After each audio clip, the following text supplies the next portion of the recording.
Okay, let's start tearing down this Verboom motor.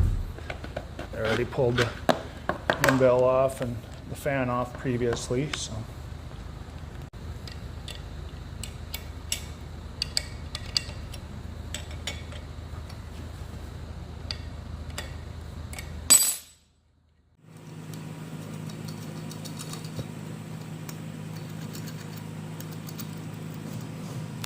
Okay, let's hit this with the insulation tester, maggot.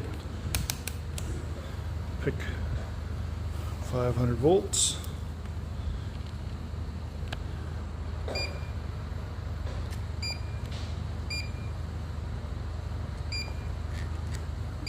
Checking each of the 3 legs. So we should have, that's what it should show. Let's throw the insulation tester to the side and grab the actual multimeter. Okay, let's check this with our ohm meter. You want to go between each of the 3 lines. 21.3K. 21.4K. And 175 ohm. Yep, she's toast. It should be in the 4 to 5 range.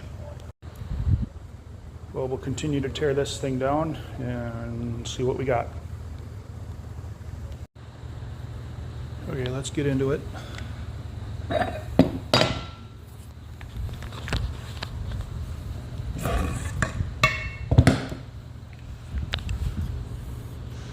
Doesn't look burnt, but definitely checks it. But if we take a look on the outside edge,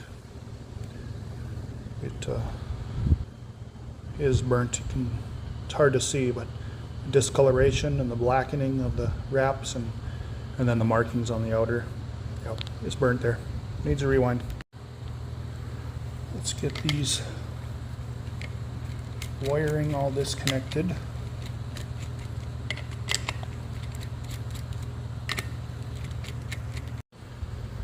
Okay, we pulled the wiring out of there, and when we pulled it out of here, look at the insulation is so dry rotted it just fell apart. It was so brittle. Now we need to get the rubber plastic mounting for our electrical box off. I think we're going to have to take this big punch and knock at it. Can't do it on video because it takes a couple hands. Yep. Take it off the last little bit and we'll keep going. Okay, now we'll get her tipped up, and then we gotta cut the crown off of it. Now I always do this on the non-connection side myself. Now for cutting the coils off, we don't have a coil cutter, so I'm going to use this Milwaukee die grinder.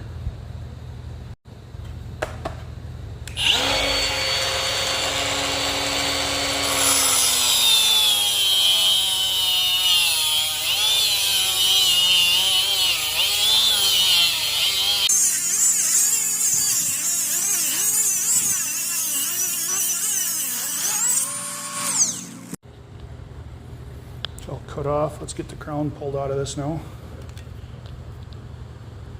There we go. Next is to burnout oven.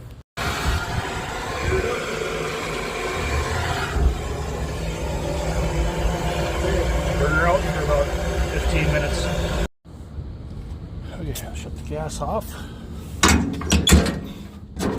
Oh, better stop burning and then pull her in. Okay, after burnout, we can see that it's well burnt out, but also in the process, the lamination's slid all the way down to the bottom. So once we get the wire pulled out of this, it has to go back in the burnout and heat up to slide back down. I got the coils, half of them pulled out here, so keep going. Okay, the windings are now half pulled out. Finish her up. Let's light her back up to get the laminations to slip back down. Hope it doesn't melt. Okay, let's wind these coils.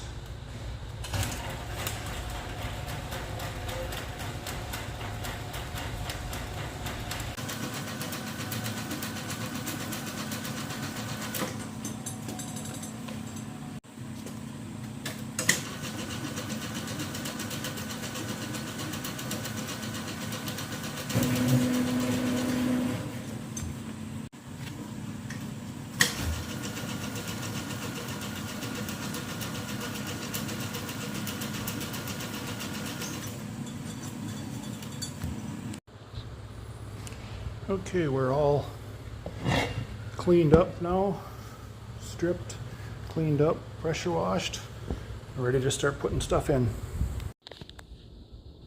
All but one group of coils is now inserted into this.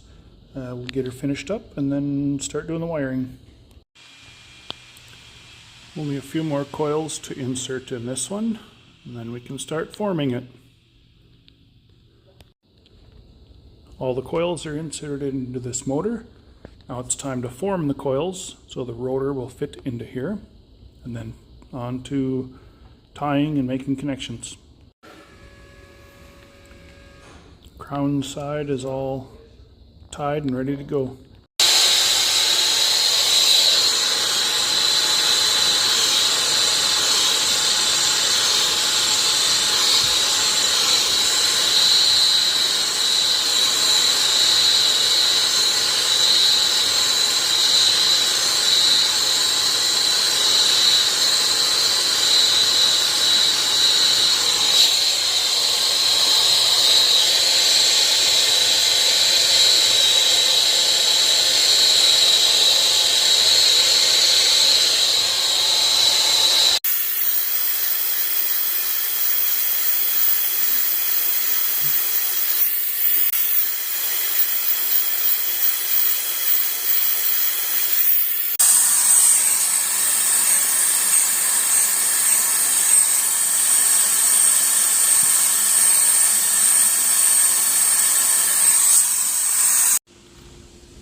Internal connections are all made.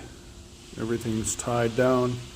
Next is to make the connections in the electrical box. Connections are all made in the box. Now we'll double check the continuity. So between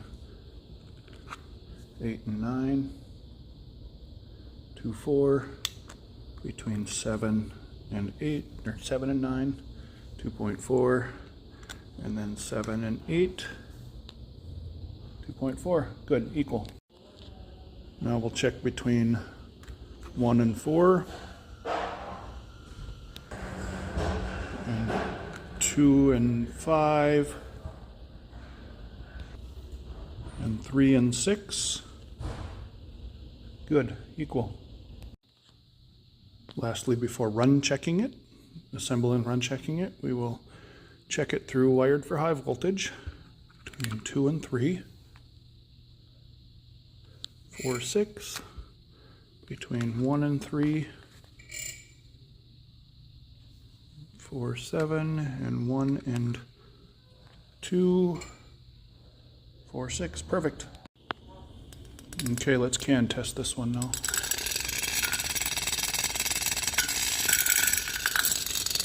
Good deal.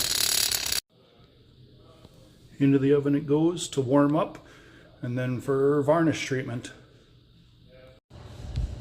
While the stator's in the oven warming up, we'll get the rest of the rotor torn down and cleaned up and new bearings installed and get that ready to go.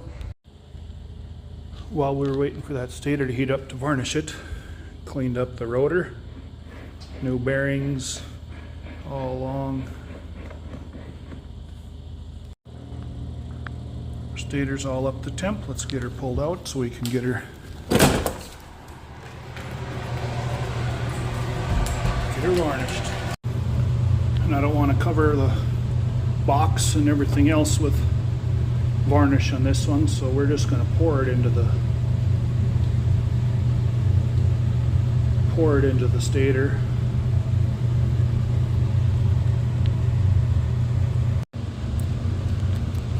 Let her drip out for a few minutes here before it goes back in the oven to bake that varnish and cool down and set.